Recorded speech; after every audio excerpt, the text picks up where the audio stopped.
Survey చేసి కూలగొట్టింది.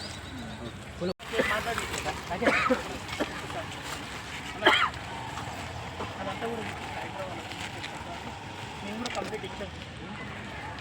మొత్తం మట్టి డిస్మాంటిల్ మొత్తం కింద అక్కడ అదంతా మొత్తం సర్వే వెళ్తే మొత్తం పాయింట్ ఆఫ్ బిల్డింగ్స్ వచ్చేసి బఫర్లో 50లోనే వస్తుంది. ఇల్లు మొత్తం ఇళ్ళ పాయింట్ అవతలకు పడుతున్నాయి సార్. ఇళ్ళ అవతలకు పడుతున్నాయి. మేము అక్కడ ఆపిస్తున్నా కూడా ఆపట్లేదు సార్. అక్కడ బిల్డింగ్లు అంతస్తులు కట్టొద్దని చెప్పి పర్మిషన్, అది కూడా కంటిన్యూగా ఆప కూడా ఆపలేదు. ఇరిగేషన్ పర్మిషన్ గారు ఎంఆర్ఓ గారు సర్వే చేసి ఎఫ్సిఎల్ బఫర్ ఇళ్ళ మధ్యలో వచ్చింది సార్. 25 ఇళ్ళు వచ్చింది సార్. ఈ కింద బఫర్లు వచ్చినాయి. ఇండస్ట్రీస్ ఇక్కడ ఉన్నాయి సార్. సైడ్ ఉన్నాయి. ఇండస్ట్రీలు ఏమైంది సార్, బఫరే కొంతమంది లీడర్లు ఏం చేసిందంటే ఏం కలుపుతుందని చెప్పి అందులో ఒక ఎకరం ల్యాండ్ మొత్తం కొట్టేసి దానిలో కలిపేసి అది మంచాని కాలని పేస్ట్ చేసింది కొంతమంది. అందులో మళ్ళీ ఈ జాగా మొత్తం కలిపేసి ఈ చెర్ల దాకా తీసుకొచ్చి మార్కింగ్ పెట్టింది సార్. అలాగే మార్కింగ్ ఉన్నాయి సార్ ఇల్లు.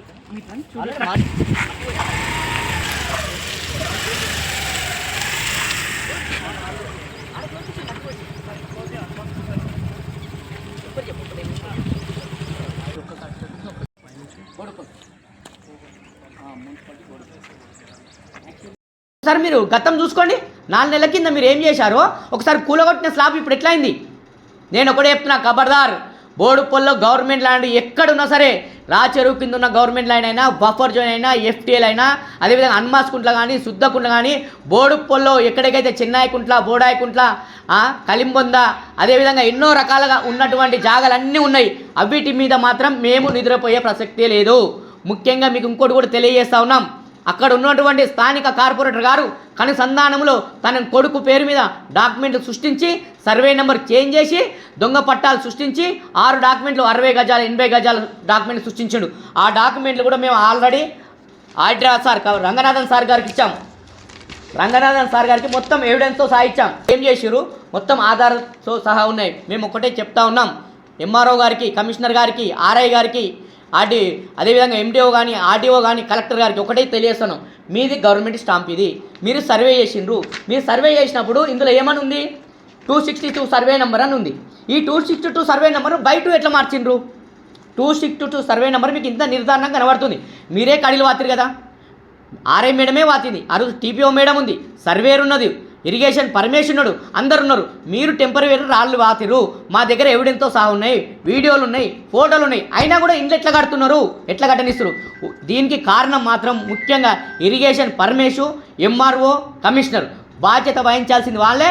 రేపొద్దున హైడ్రా నుంచి కాంప్లైంట్ ఇచ్చాం. హైడ్రా నుంచి ఒక వారం 10 రోజులలో ఎన్ని బిల్డింగ్లు కట్టినా సార్ ఒకటే చెప్పిండు, వాడు 4 అంతస్తులు కట్టని, 40 బిల్డింగ్లు కట్టని, నేను కూలగొట్టే బాధ్యత నాది. ఎంఆర్ఓ చర్య తీసుకోకపోతే ఆమె మీద చర్య ఏం తీసుకోవాలో మాకు తెలుసు, కమిషనర్ తీసుకోకపోతే ఏం తీసుకోవాలో మాకు తెలుసు. అయినప్పటికీ కూడా మేము అక్కడ వస్తాం, సర్వే చేస్తాం. ఇప్పటికీ పని ఆపితేనేమో ఒక లెక్క, పని ఆపకపోతే మొత్తం జేసీ పెడతాం, ఇటాచి పెడతాం, మొత్తం నేల మట్టం చేస్తాం. ఆడ ఎంత పెద్ద ఎవరున్నా సరే మేము ఎవరు మాట వినాల్సిన ప్రసక్తి లేదు. మా దగ్గర ఎవిడెన్స్ సహా పక్క సైడ్ మీదకి వస్తాం. ఆల్రెడీ మా దృష్టికి వచ్చింది. రాచరణ్ కాపాడే బాధ్యత మాది, ఎఫ్టీఎల్ కాపాడే బాధ్యత మాది, బఫర్ జోన్ కాపాడే బాధ్యత మాది, కాలువలు కాపాడే బాధ్యత మాది, కుంటలు కాపాడే బాధ్యత మాదని రంగనాథన్ సార్ గారు 1/2 అవర్ 3 సార్లు పోయినాం. కూర్చుండబెట్టి మాకు ఎక్స్ప్లెయిన్ చేసి మంచి మర్యాదపూర్వకంగా రిసీవ్ చేసుకొని మంచి గౌరవాన్ని ఇచ్చి ఒకటే చెప్పాడు, ఎన్ని బిల్డింగ్లు కట్టినా తొందరపడకండి, అన్ని కూలుడే. ఇంకో ముచ్చట ఒకటి చెప్పారు, దయచేసి మీరు ప్రెస్ మీట్ పెట్టండి. వెంకటేష్ గారు ప్రెస్ మీట్ పెట్టి గవర్నమెంట్ ల్యాండ్ ఎవరు కొన్నా కానీ ఎప్పటికైనా కూలగొడతాం. గవర్నమెంట్ ల్యాండ్లో ఎక్కడైనా ఎవరు కొన్నా ఎప్పటికైనా కూలగొడతాం. అన్యాయం కాకండి. కష్టపడిన డబ్బులు అనవసరంగా లీడర్లను నమ్మకండి.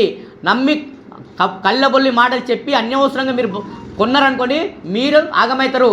అమ్మినోడు బాగానే ఉంటాడు, వాడు డబ్బులు దండుకుంటాడు, ఏనో లాడ్జింగ్లో ఏనో గెస్ట్ హౌస్లో ఎంజాయ్ చేస్తాడు.